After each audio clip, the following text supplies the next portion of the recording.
درس منطقی 2 استاد وسیم 24 میں آبان 1400 مدرسہ علمی ثقل ہے۔ الرحیم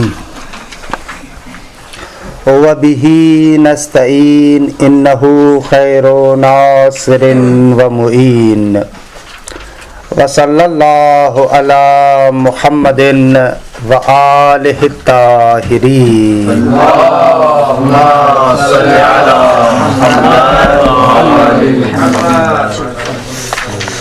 خوب پروردگار عالم کے لطف و کرم سے شکل ثالث کے بارے میں تقریباً ہمارا بیان مکمل ہوا۔ آخر میں 2 یا چند تنبیہات ذکر فرماتے ہیں۔ تنبیہ اول یہ ہے کہ پہلے مرحلے میں برہان خلف کا تعارف کرواتے ہیں کہ الحمدللہ آپ لوگ برہان خلف کو باقاعدہ قائم کر چکے تھے، کیونکہ شکل اول کے علاوہ جو دوسری اشکال ہے ان کے اندر آپ مختلف براہین کو ذکر کر رہے تھے۔ خب ایک برہان رد یا برہان عکس تھا کہ صغرا یا کبرا کا کسی کا آپ عکس بنا رہے تھے اور اس کے بعد دوسرے مقدمے کے ساتھ آپ اس کو جوڑ رہے تھے اور نتیجہ لے رہے تھے۔ یہ برہان عکس یا برہان رد جو بھی آپ کہیں۔ بعض ضروب کے اندر یہ برہان عکس یا برہان رد جاری نہیں ہو رہا تھا، آپ نے کہا وہاں پر برہان خلف کو جاری کریں گے۔ برہان خلف میں آپ کیا کر رہے تھے؟ آپ کہہ رہے تھے کہ اگر نتیجہ صادق نہیں ہے تو اس کا نقیض صادق ہوگا۔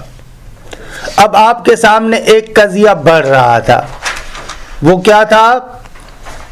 نتیجے کا نقیض۔ خوب اس نتیجے کے نقیض کو مقدمتین میں کسی ایک مقدمے کے ساتھ ملا رہے تھے تاکہ قیاس بنے۔ خوب اس کا جو نتیجہ آپ لے رہے تھے وہ آپ کے مفروض کے برخلاف ہو رہا تھا، اور یہ جو نتیجہ آپ کے مفروض کے خلاف ہو رہا تھا کس وجہ سے ہو رہا تھا؟ حتماً اسی مقدمے کی وجہ سے، جو نقیض نتیجہ تھا اس کی وجہ سے ہو رہا تھا، وگرنہ وہ 2 تھا جو آپ کے مقدم تھے، مقدمتین تھے، وہ تو اپنی جگہ پر درست تھے، دوسری جگہوں پر بھی ہم ان کو استعمال کر رہے تھے، ان کی وجہ سے گڑبڑ نہیں ہو رہی تھی۔ جو خرابی آ رہی ہے کہ مفروض کے برخلاف نتیجہ آ رہا ہے وہ حتماً اس نقیض نتیجہ کی وجہ سے آ رہا ہے، لہذا آپ کہتے ہیں بس یہ نقیض نتیجہ باطل ہے، نتیجتاً آپ کا نتیجہ صحیح ہے۔ یہ برہان خلف اور الحمدللہ ہم نے کافی مرتبہ اس کو اجرا بھی کیا۔ ویسے تو جو اشکال کی ضروب ہے ان کے لیے یہی کافی تھا، یا برہان عکس کو جاری کرے یا برہان خلف کو جاری کرے۔ برہان خلف تقریباً سب پر جاری ہو رہا تھا، لیکن ایک اور دلیل بھی آپ قائم کر سکتے ہیں، وہ ہے برہان افتراض۔ کیا ہے؟ برہان افتراض۔ اچھا، برہان افتراض کو سمجھنے کے لیے 3 مراحل ہیں، ان 3 مراحل کو سمجھیں، برہان افتراض بالکل سمجھ میں آ جائے گا۔ مطلب اول، یہ ایک نقطہ ذہن میں رکھیں، برہان افتراض اس ضرب کے اندر قائم کر سکتے ہیں جس ضرب میں حد اقل ایک مقدمہ جزئیہ ہو۔ ایک نقطہ لکھیں، برہان افتراض وہاں پر جاری ہوگا جہاں پر حد اقل ایک مقدمہ جزئیہ ہو۔ بس اگر دونوں مقدمے کلیہ ہو ضرب کے، وہاں پر برہان افتراض نہیں آئے گا۔ درست؟ اچھا، خوب جہاں پر کیا ہو؟ جزئیہ ہو ضرب، اس جزئیہ میں، اس جزئیہ کے اندر وہ جو بعض ہے نا، مثلا آپ کہتے ہیں بعض الحیوان انسانون یا بعض الحیوان لیس بانسان، وہ جو بھی بعض بناتے ہیں اس بعض کو مشخص کریں کہ بعض سے کیا مراد ہے. ابھی مثال میں ہم آتے ہیں، مثلا ایک مثال کے ساتھ اگر چلوں تو بہتر ہے. شکل ثالث کی ضرب پنجم موجب کلیہ سالب جزیہ، موجب کلیہ سالب جزیہ. اس کی مثال لے کے آگا عباس یہاں پر تو یہ آپ کے سامنے رہے. موجب کلیہ سالب جزیہ، موجب کلیہ کلو انسان حیوان یا کلو حیوان جسم لکھے، یہ بہتر ہے. موجب کلیہ لکھے کلو حیوان جسم لکھا. سالب جزیہ لکھیں کبرا بعض الحیوان لیس بانسان،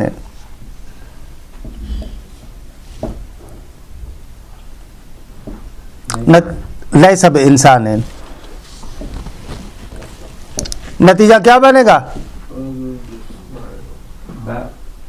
بعض جسم لیس بانسان. احسن، بعض الجسم لیس بانسان.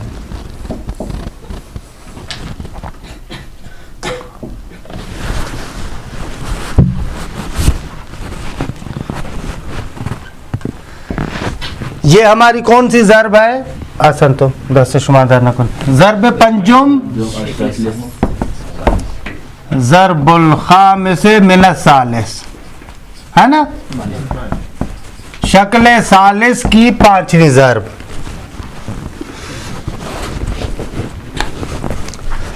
بس برہان اس میں جاری ہوگا جس کا ایک مقدمہ حد اقل جزیہ ہو، جیسے یہاں پر ہے بعض الحیوان لیس بانسان. ہم کہتے ہیں یہ جو بعض الحیوان لیس بانسان آپ کہہ رہے ہیں، اس بعض الحیوان کو معین کرو کہ وہ کون سا حیوان انسان نہیں ہے، جس کو آپ نے کہا نا بعض الحیوان لیس بانسان، اس کو معین کریں. مثلا ہم اس کو معین کر کے کہتے ہیں جیسے یہاں پر فرس ہے نا، وہ بعض حیوان جو انسان نہیں ہے اس بعض کو معین کریں. ہم نے معین کیا، کیا بنا؟ فرس. یہ برہان افتراض میں ضروری ہے کہ وہ جو بعض آپ جس بعض کا حکم بیان کر رہے ہیں نا اس بعض کو معین کریں کہ وہ بعض کیا ہے. اگر آپ کا موضوع جنس ہے تو وہ بعض نوع بنے گا، جیسے حیوان ہے نا تو وہ جو آپ معین کریں گے نوع بنے گا. اور اگر یہاں پر نوع ہو تو وہ بعض صنف بنے گا، اور اگر آپ کا بعض صنف ہو تو وہ معین فرد بنے گا. صحیح ہے؟ خوب، اس بعض کو آپ نے معین کیا. اب آئے اس بعض سے دو قضیوں کو بنائیں گے ہم، دو قضیے کلیہ، دو قضیے کلیہ. وہ جو بعض معین کیا ہے اس سے دو قضیے کلیہ بنائیں گے. کیسے؟ ایک تو موجب کلیہ بنے گا، اس بعض کو جو معین کیا ہے اس کو اور عنوان موضوع کو ملا کر ایک قضیہ بنائیں گے. مثلا کل فرس حیوان،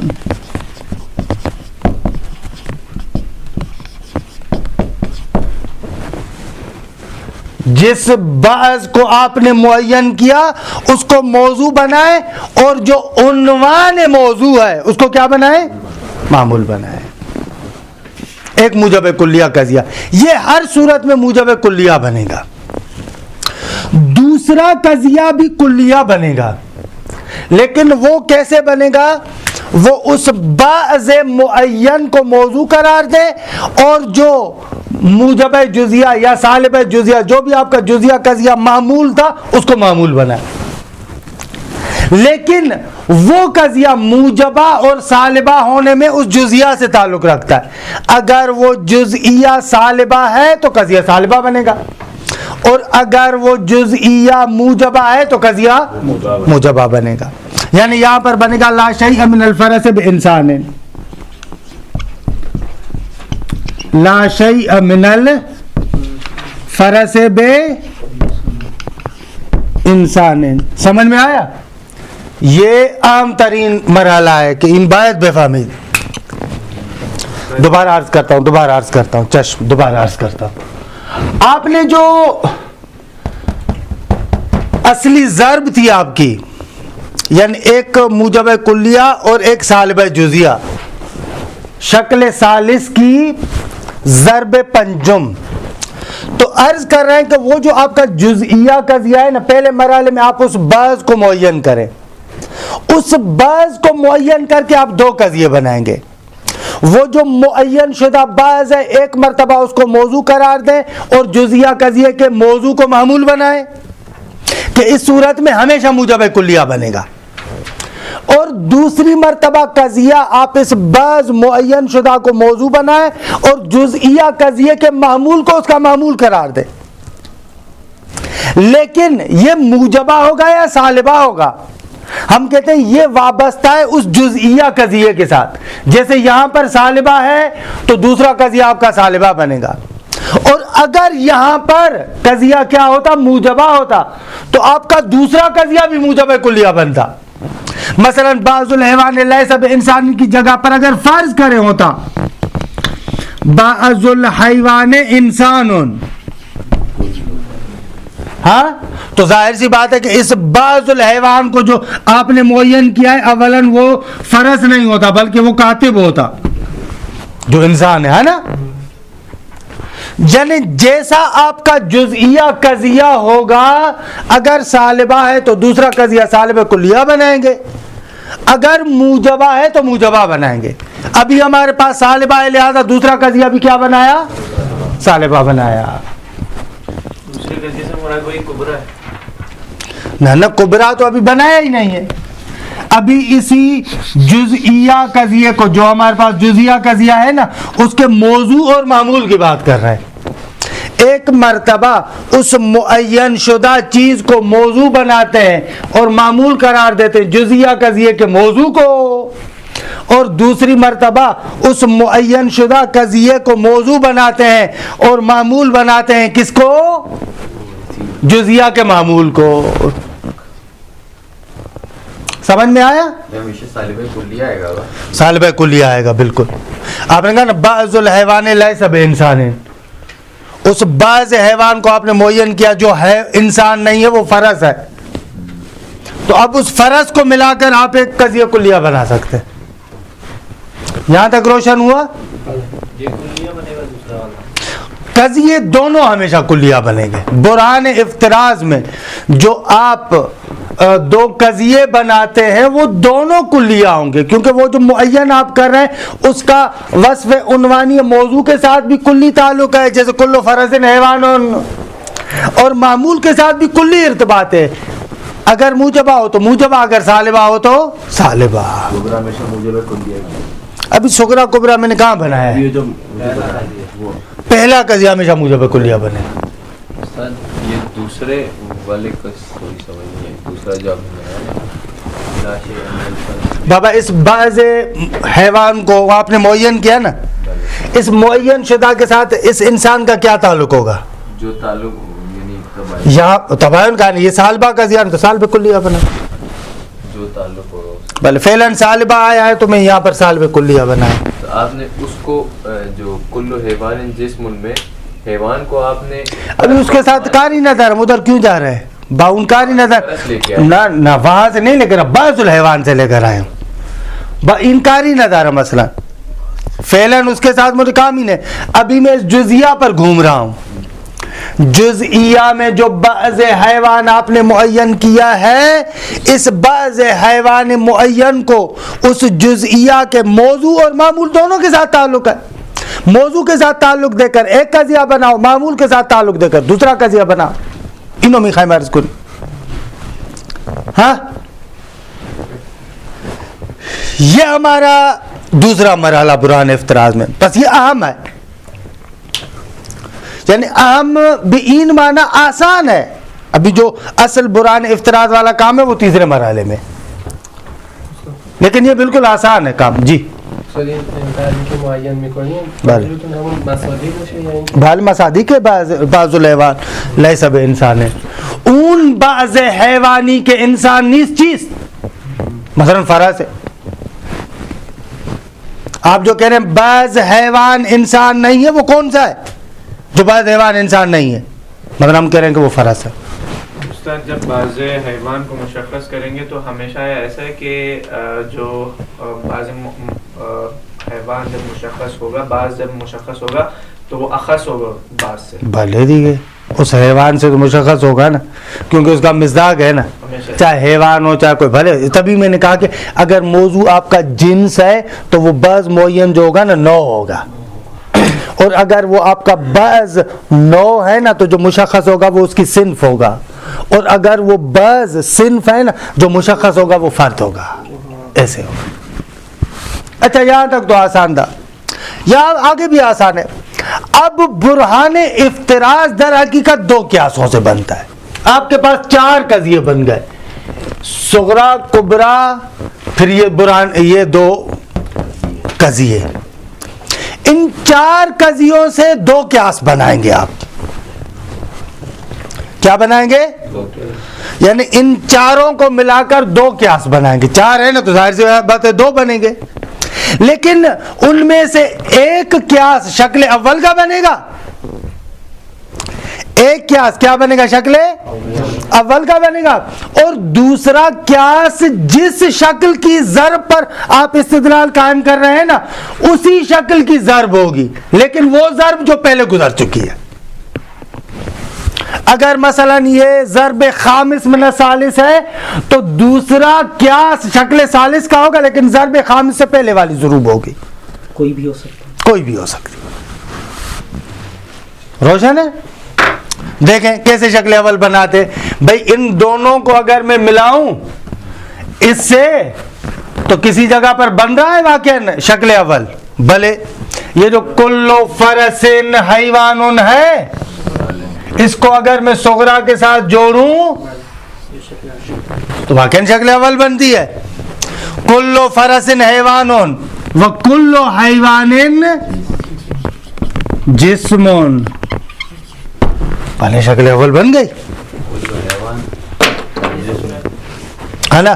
کل حیوان جسم، یہ جو آپ کا صغرا ہے اس کو میں کبرا بنا رہا ہوں، اور جو میں نے افتراض سے رقم اول پہلا قضیہ لیا اس کو صغرا بنا رہا ہوں. یعنی کل فرس حیوان و کل حیوان جسم.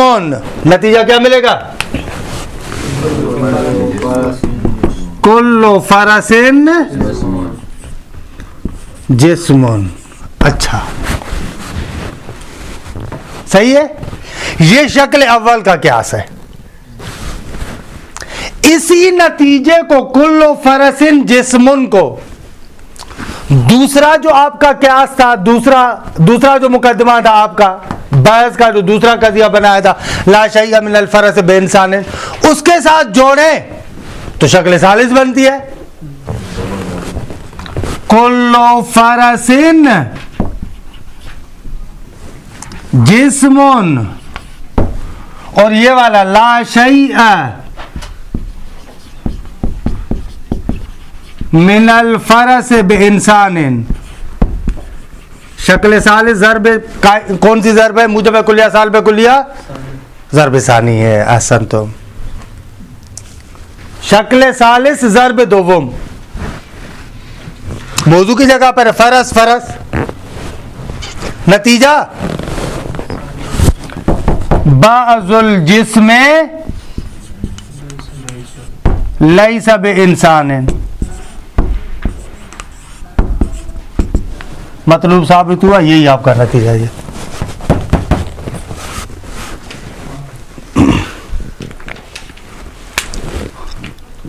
ثابت ہو گیا.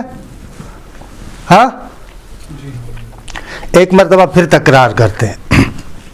دیکھیں برہان افتراض اولاً اس جگہ پر بنے گا جہاں پر آپ کے قیاس کے اندر ایک مقدمہ جزئیہ ہو.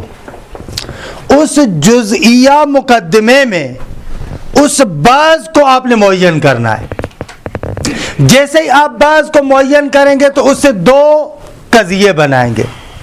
ایک مرتبہ اس بعض معین شدہ کو اس کے موضوع کے ساتھ جوڑیں گے, یعنی موضوع کو معمول کرائیں گے, بعض کو موضوع قرار دیں گے. جیسے ہم نے کہا بعض الحیوان لیس بانسان ہے, تو اس بعض حیوان کو معین کیا فرس میں, اور ایک قضیہ بنایا کل فرسین حیوان, اور دوسرا قضیہ اس بعض معین شدہ کو معمول کے ساتھ جوڑے. وہاں پر بھی اگر ہمارا سال بہ تو سال بہ کلیہ بنے گا, لا شیء من الفرس بے انسان ہے. جڑ گیا آگا, دو آپ کے پاس قضیہ کلیہ آ گئے. اب جب آپ کے پاس دو قضیہ کلیہ آ گئے نا, تو ان دو قضیہ کلیہ کو دیکھیں اور دو مقدموں کو دیکھیں, چار مقدمے ہو گئے. ان چار سے دو قیاس بنیں گے, لیکن ایک قیاس قطعاً شکل اول کا ہوگا اور دوسرا قیاس اسی شکل کا ہوگا جس شکل میں آپ بحث کر رہے ہیں, لیکن اس شکل کی وہ ضرب ہوگی جو پہلے گزر چکی ہے, جو ضرب پہلے گزر چکی ہے. آپ کا نتیجہ آپ کے سامنے آ جائے گا. مثلا جیسے ہم نے یہاں پر برہان کیا, ہم نے کہا کل فرس حیوان لا شیء من الفرس بانسان, یہ دو ہمارے پاس قضیہ ہے. تو دیکھیں ان کو آپس میں دیکھیں, ساری ذہانت یہاں پر یہ ہوگی کہ آپ ان سے شکل اول کیسے بنا رہے ہیں, ان قضایا کو کیسے جوڑوں کہ شکل اول اور اسی ضرب کا قیاس بنے. دو قیاس جو آپ بنائیں گے نا, ان چار مقدموں کو آپس میں سوچنا ہے, کس طریقے سے ملاؤں, کس کو صغرا بناؤں, کس کو کبرا بناؤں, نقطہ شمیجاز. صحیح ہے, صحیح ہے. خوب عملاً کسی اور کو اجرا کریں دوسری ضرب کو. ہاں یہ سمجھ میں آ گئی, یا اسی کو کوئی بندہ دہرائے گا؟ سمجھ میں آیا کہ کیا کیا ہم نے؟ جو پہلا والا تو یہ کلو فرسن جس میں, اب اس کے بعد پھر ہمیں جو اس کے بعد ایک اور دو قیاس بنانے تھے نا, دوسرا قیاس اسی اوپر والے سے بنے گا. نتیجے سے بنایا ہم نے, اس نتیجے کو جوڑا, اور بعض جگہوں پر اسی نتیجے سے بنے گا, لیکن اکثر اسی سے بن جائے گا. بعض جگہوں اس نتیجے کے ساتھ پھر یہ چار, بھلے بھلے بھلے بھلے ان میں سے کس کو جوڑ رہا ہوں, کیسے جوڑ رہا ہوں, بھلے وہ اسی شکل میں بھلے بھلے. یہاں پر مثلا جیسے اس نتیجے کو ہم نے اس دوسرے کے ساتھ جوڑا, نتیجہ ہمارے پاس اصل آ گیا. صحیح ہے, روشن ہے, بھلے درست. همون شکلی که ما میخوایم اثبات کنیم, مثلا اینجا بحثمون شکل ثالث هست دیگه, ضرب پنجم هست, قیاس دوم شکل ثالث درست کردی. اما اون ضربی هست که قبلا مثلا شما خوندید, ضرب دوم هست. الان میخواید استدلال کنید درباره مثلا ضرب پنجم, خب یہاں پر ضرب پنجم کو نہیں لا سکتے وگرنہ مصادرہ بالمطلوب ہوگا. لہذا وہ ضرب لے کر آئیں جو ضرب پہلے آپ پڑھ چکے ہیں. خب یہاں سے اب سمجھیں کہ ضروب کو نمبر وائز یاد کرنا ضروری ہے نا. یہ پہلی ضرب, یہ دوسری ضرب, یہ چوتھی ضرب, بھلے دیکھیں برہان میں بھی ہم استفادہ کر رہے ہیں. صحیح آگا. اچھا اس کو مٹائیں. ایک دوسری مثال کس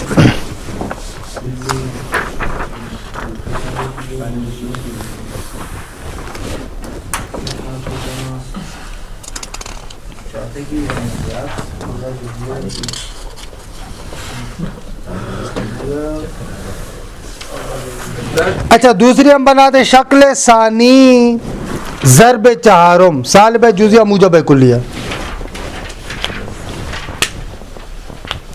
سالب جزئیہ اور موجب کلیہ.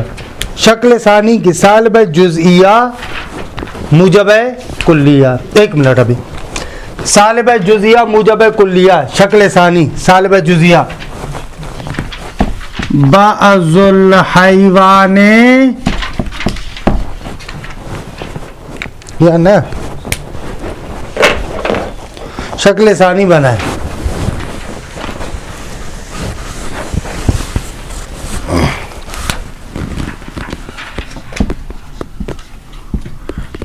بعض الطیر لیس بحیوان نا ليس بأسود کریں.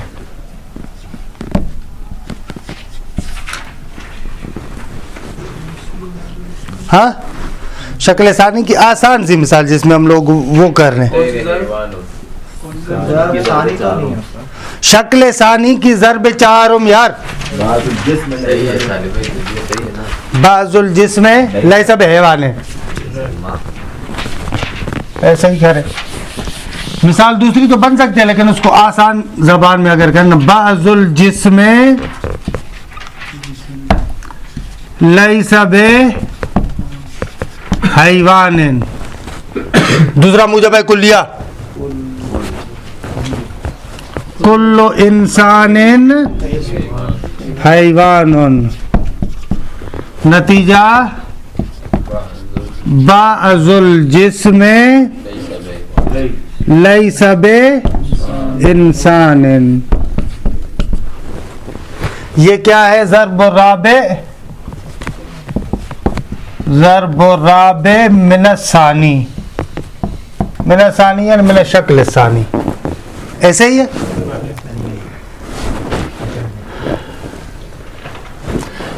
اب اس میں آغا ہم پہلا مرحلہ کیا کریں گے آغا سلمان؟ بعض کو مشخص, بعض ایسا بعض جسم جو حیوان نہ ہو. مثلا کیا؟ مثلا پیڑ پودا کتاب سارے درست ہے. شجر ہم کرتے ہیں, صحیح ہے. اچھا شجر کو کیا تو اب آغا موسیٰ ہم کیا کریں گے؟ اس کو بعض کو معین کرنے کے بعد کیا کریں گے؟ اب ہم اس کے ایک کلیہ غضیہ بنائیں گے, اس کی جو موضوع اس کو ملا کر. مثلا کیا بنے گا؟ ایک منٹ, ہاں صحیح ہے موسیٰ. کل شجر جسم. ایسا کیوں کہہ رہے؟ صحیح کہہ رہے ہیں. دوسرا قضیہ کیا بنے گا؟ دوسرا قضیہ بنے گا موجبہ بنے گا. موجبہ تو بنا ہے نا. دوسرا قضیہ بابا ایک مرتبہ اس بعض معین کو موضوع کے ساتھ جوڑ کر آپ نے موجب کلیہ بنا لیا. اب کس کے ساتھ بنائیں گے؟ معمول کے ساتھ جوڑیں گے اس کو. تو پھر کیا ہوتا اور قضیہ کیا ہوگا؟ کیوں ہمیشہ سالبہ ہوگا؟ نہیں, کیونکہ آپ بولتے ہیں سالبہ آیا ہوا ہے نا. ہاں کیونکہ یہ آپ کا جو موجب یہ جزئیہ ہے یہ سالبہ ہے, تو آپ جو دوسرا قضیہ بنائیں گے وہ سالبہ کلیہ بنائیں گے.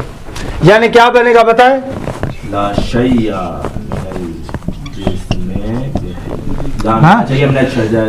لا شیء من الشجر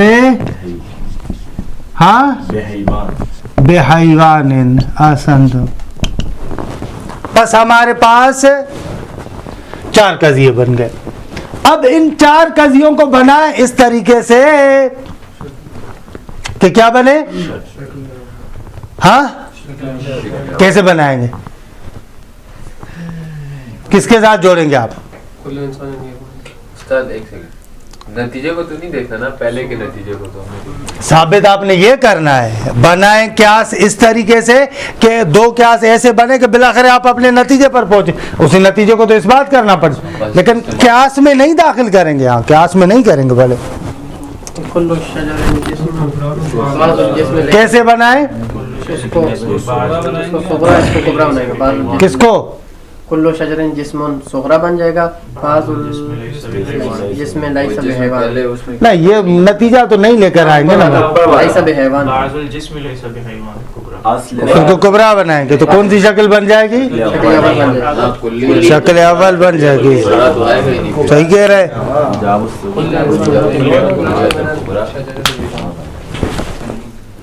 کیسے بنے گا؟ کس کا نقیز؟ یہاں پر کیوں بران خلف تھوڑی لے کر آ رہا ہے.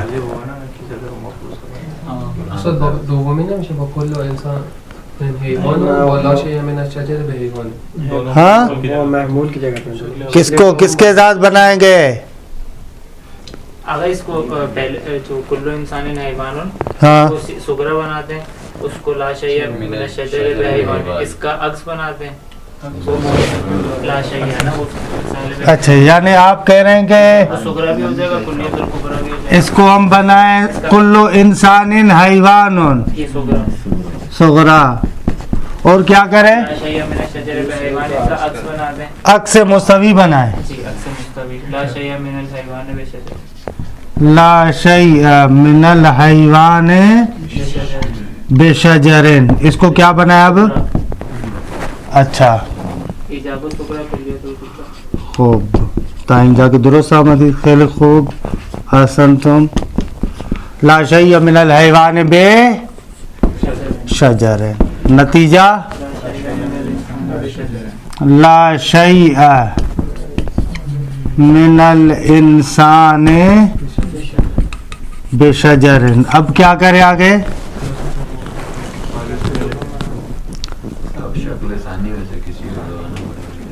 یہ تو اب شکل اول والا قیاس تو بن گیا ہے نا. شکل اول کے درست کر دی. ٹھیک ہے شکل اول ضرب ثانی ہے. ٹھیک ہے آپ نے یہ بنایا. اب دوسرا قیاس کیا بنے گا؟ شکل ثانی سے بنے گا ہے نا. کیسے بنا ہے؟ ہاں اس کو استاد دے سکتے ہیں. کل انسان حیوان لا شیء من الانسان بشجر. شکل ثانی بنا ہے نا. جو ابھی تک انہوں نے عکس بنایا. خوب اس موجب کلیہ کا بھی عکس مستوی بنا رہے. بلا بعض الجسم شجرون. ہاں خوب اس کو صغرا بنائے, اس کو کبرا بنائے. شکل ثانی درست ہوتی کہ اوپر والے کو. ہاں لیکن اس کو کس طریقے سے؟ عکس بنا کر نا. اس کو صغرا بنایا. بعض الجسم شجرون صغرا, اور کبرا وہی بنا ہے. نتیجہ اوپر والا لا شیء من الانسان بشجر. شکل ثانی ہے ضرب. دیکھ لیں موجب جزیہ سالب کلیہ کون سی ضرب بنتی ہے؟ ظاہراً تیسری بنتی ہے نا. تیسری بنتی ہے. ضرب ثالث من الثانی بن گئے. نتیجہ آپ کا کیا بن رہا ہے؟ بعض الجسم لیس بانسان بن گیا.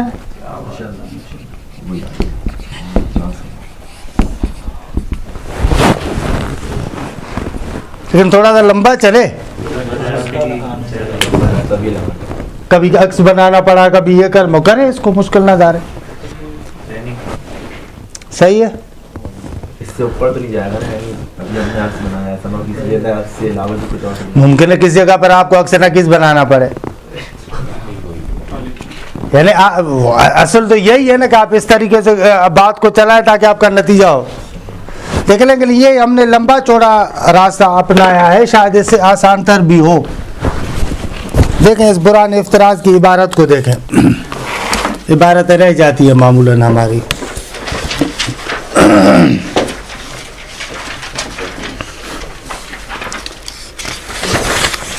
خود دلیل الافتراض اس کی عبارت پڑھ رہا ہوں, کیونکہ برہان خلف والی وہی عبارت ہے, اس میں کوئی مطلب نہیں ہے.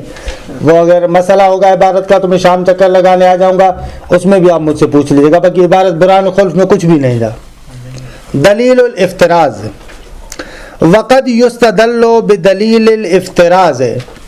کبھی کبھار دلیل افتراض کے ذریعے سے استدلال کیا جاتا ہے. علی انتاج بعض الضروب, بعض ضروب کے انتاج پر. بھئی یہ ضرب آیا منتج ہے یا منتج نہیں ہے, استدلال ہم کرتے ہیں دلیل افتراض کے ذریعے. الذی تکون احدی مقدمتیہ جزئیہ, وہ بعض ضروب کہ جن کے دو مقدموں میں سے ایک مقدمہ کیا ہو؟ جزئیہ ہو. پس برہان افتراض وہاں پر جاری کریں گے جب اس ضرب کے دو مقدموں میں سے حد اقل ایک مقدمہ کیا ہو؟ جزئیہ. کیونکہ دونوں مقدمات جزئیہ ہوں پھر تو کیا سی نہیں بنے گا. من ھذا شکل یعنی شکل ثالث میں سے, او من ثانی یا شکل ثانی میں سے. برہان افتراض شکل اول پر کام کرنے کی ضرورت نہیں ہے کیونکہ وہ بدیع الانتاج ہے. اب شکل رابع کے بارے میں کیوں نہیں کہتے؟ کہہ رہے ہیں کہ وہ ابھی تک آئی نہیں ہے, وہ آئے گی تو اس کے بارے میں بولیں گے. باقی ابھی تک جو ہم بات کر رہے ہیں وہ شکل ثالث اور ثانی کی بات کر رہے ہیں. شکل ثالث اور شکل ثانی کہ وہ ضروب جن ضروب میں سے ایک مقدمہ حد عقل کیا ہو؟ جزئیہ ہو، وہاں پر آپ برہان افتراض کو جاری کریں گے. ولا بأس بشرح ہی کہتے ہیں کہ کوئی حرج نہیں ہے کہ ہم برہان افتراض کی توضیح دیں. تنویراً لافکار طلاب کے ذہنوں کو منور کرنے کے لیے. وَإِنْ كَانُوا فِي غِنًى عَنْهُ بِدَلِيلِ الْعَكْسِ وَالْخُلْفِ، اگرچہ دلیل عکس اور خلف کے ذریعے سے اب ان کو برہان افتراض کی کوئی خاص ضرورت نہیں دی، لیکن بالاخره ایک نیا راہ ہے، اس راہ سے بھی آ سکتے ہیں، لہذا ہم اس راہ کو بیان کر رہے ہیں. وَلَهُ مَرَاحِلُ ثَلَاث، برہان افتراض کے لیے 3 مرحلے ہیں. اب ظاہراً آپ کا بعد والا درس نہیں ہے نا؟ سید ہے، سید بزرگوار شاید نہیں آ رہے، آ رہے پچھلے ہفتے گئے تھے، ابھی آ گئے. معلوم ہے. وَلَهُ مَرَاحِلُ ثَلَاث، میں صرف اس کا کہا تھا کہ میں نہیں آؤں گا پچھلے. وَلَهُ مَرَاحِلُ ثَلَاث. مجھے کہا کر گئے تھے کہ آپ لے لیں، تو میں نے کہا کہ نہیں، میں نہیں لے رہا. الاولا الفرض، لیکن مجھے نہیں معلوم کسی اور کو ممکن ہے معین کیا ہوا، میں نے وہ کیا تھا. اس میں جو یہ کہہ رہے ہیں کہ اسے طلاب کی تنویر اور اس کے لیے تو یہ دوسری کتابوں میں ذکر ہے. بھلے بھلے دوسری کتابوں میں بھی ہے، بھلے بھلے ہے. وَلَهُ مَرَاحِلُ ثَلَاث، اس کے 3 مرحلے ہیں. الاولا الفرض، پہلا مرحلہ ہے کہ بھئی فرض کرنا ہے. فرض یہاں پر یعنی مفروضے کے معنی میں کہ فرض جو آپ کریں، نہ کہ فرض وہ سنیوں والا وہ نہیں ہے، یعنی واجب. ویسے ان کے واجب اور فرض میں فرق ہے. ہاں فقہ حنفی میں فرض اور واجب میں تفاوت ہے، ہمارے ہاں تفاوت نہیں ہے، ان کے ہاں فرق ہے. فرض اس واجب کو کہتے ہیں خصوصیت سے جو دلیل قطعی سے ثابت ہو، مثلا قرآن مجید کی آیت وغیرہ ہے یا تواتر کے ذریعے سے ایک مطلب ثابت ہو، اس کو کہتے ہیں فرض. اگر ایک مطلب دلیل قطعی کے ذریعے سے ثابت ہو اس کو کہتے ہیں فرض. درست ہے. واجب کہتے ہیں جو دلیل قطعی سے ثابت نہیں ہے، قیاس ویاس ڈال کر جو ہے وہ کیا اس کو ثابت کر لیا، وہ واجب بنتا ہے. اسی لیے کہتے ہیں کہ فرض منصوصات شریعت کو کہتے ہیں، جو شریعت کی نص ہو جس پر، اور واجب جو اجتہادات سے حاصل ہو. ان کا فرق نہیں بنیا. مثلا نماز عشاء کے بعد جو آپ کو ہمارے مستحب ہے نماز، کیا کہتے ہیں اس کو؟ بیٹھ کر پڑھتے ہیں نوافل، لیکن کیا کہتے ہیں؟ وتر کہتے ہیں. دیکھیں وتر ہمارے یہاں مستحب ہے نا، ان کے یہاں وتر واجب ہے، فرض نہیں ہے. وتر ان کے یہاں واجب ہے بھلے، لیکن فرض نہیں ہے. نماز پنجگانہ فرض ہے کیونکہ ان کے لیے دلیل قطعی موجود ہے، تواتر کے ساتھ موجود ہے، دلیل قطعی موجود ہے. اور یہ ایک مطلب لفظ کلمہ فرض سے ہم لوگ گئے تھے ادھر. اور دوسرا ان کے سنت اور مستحب میں بھی فرق ہے، ہمارے یہاں فرق نہیں ہے.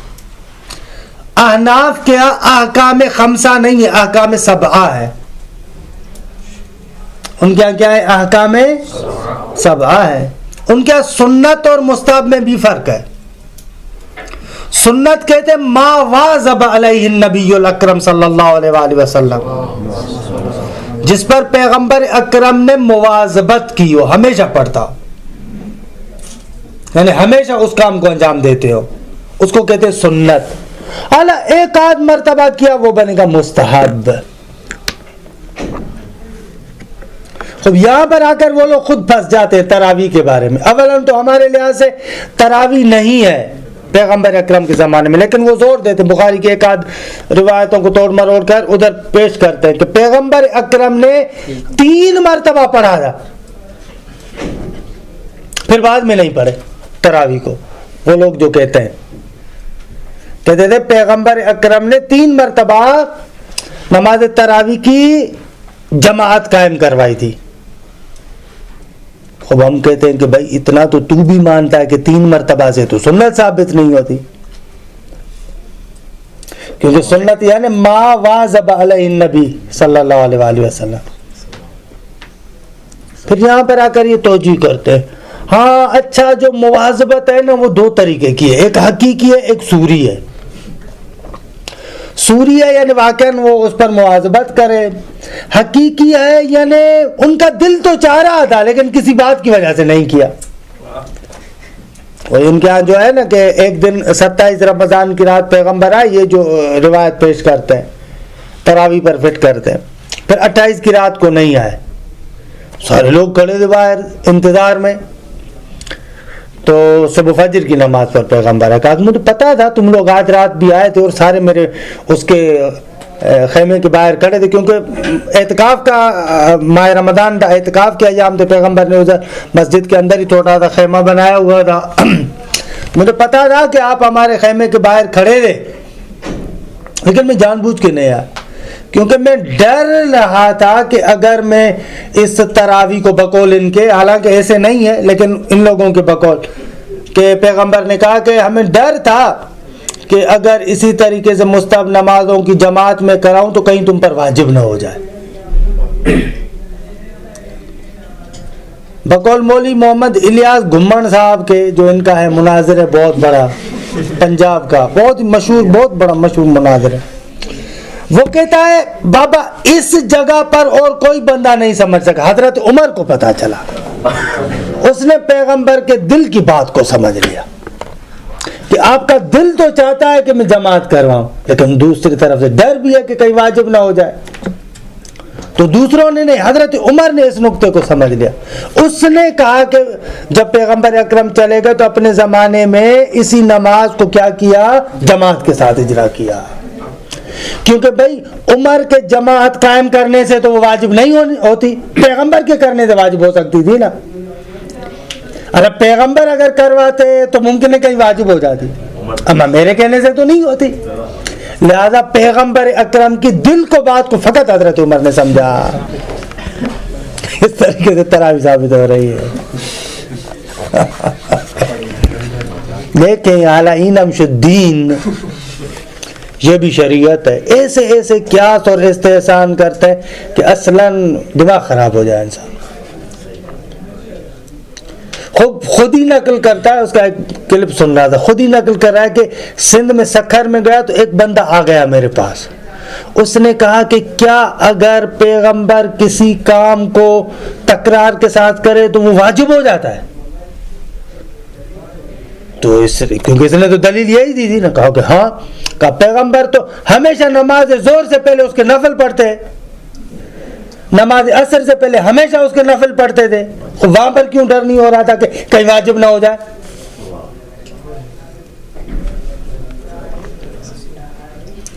اسے نا بھائی جتنے بھی پیغمبر کے سنت والے کام ہیں، تم سنت کی تعریف یہ کرتے ما واظب علیہ النبی، تو پھر تو سارے سنن کو واجب ہونا چاہیے تھا.